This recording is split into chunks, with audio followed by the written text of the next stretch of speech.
दोस्तों नमस्कार, जय हिंद, जय भारत।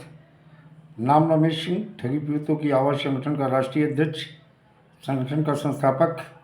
आज फिर आप लोगों के बीच में उपस्थित हुआ हूँ और कुछ लेटेस्ट जानकारी देखा जाए संगठन के माध्यम से विभिन्न जनपदों में, उत्तर प्रदेश के विभिन्न जनपदों में बैठक संपन्न हो रही हैं। एक रणनीति बनाई जा रही है।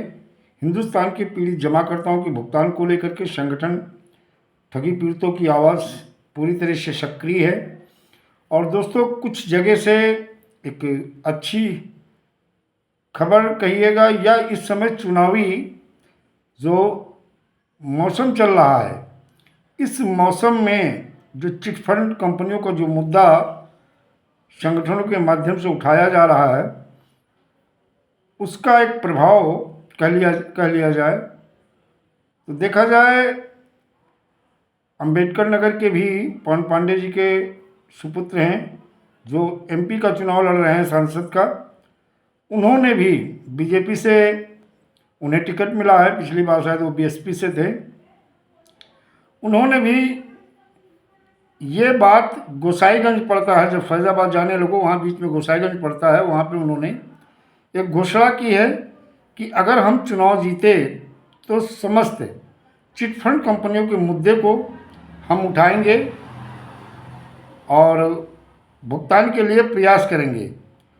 जहां एक तरफ झांसी से इंडिया गठबंधन के प्रदीप जैन जी ने चिट फंड यानी सहारा का मुद्दा उठाया, तो वहीं पे देखा जाए विभिन्न चिट फंड कंपनी और क्रेडिट कोऑपरेटिव सोसाइटी के मुद्दे को बीजेपी के प्रत्याशी हैं, उन्होंने, शायद अनुज मिश्रा नाम है उनका, पवन पांडे जी के सुपुत्र हैं और बीजेपी से सांसद का चुनाव लड़ रहे हैं अंबेडकर नगर से।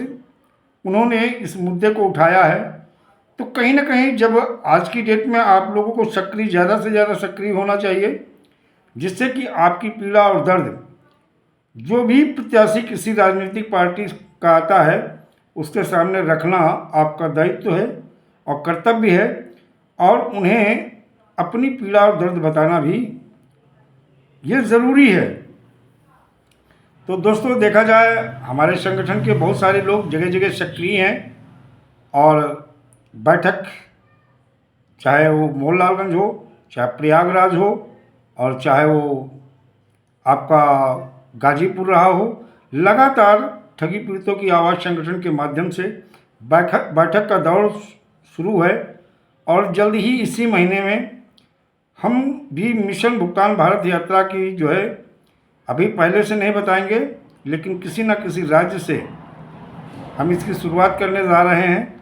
और सभी लोग सक्रिय हो जाओ चुनाव की पीड़ा। ऐसा नहीं आचार संहिता लगे, कोई राजनीतिक पार्टी नहीं है, हम लोग कोई राजनीतिक फंक्शन कर रहे हैं, हम बैठक कर रहे हैं और रणनीति बना रहे हैं और एक ठोस योजना के साथ भुगतान को लेकर के आंदोलन को भी तेज़ करेंगे।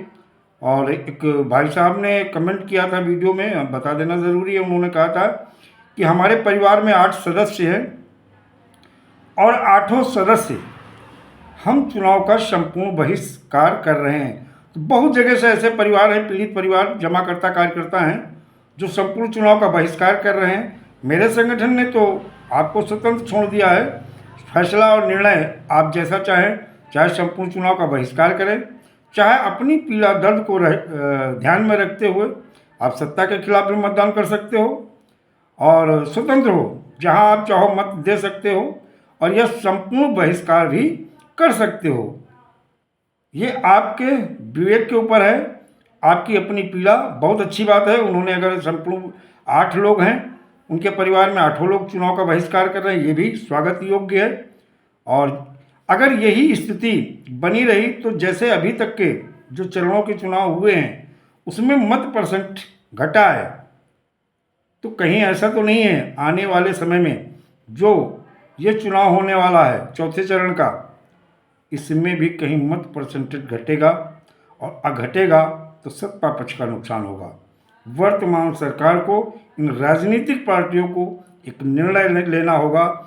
हिंदुस्तान के इन 42 को पीड़ित जमाकर्ताओं के भुगतान को लेकर के भाषणबाजी से काम नहीं चलेगा।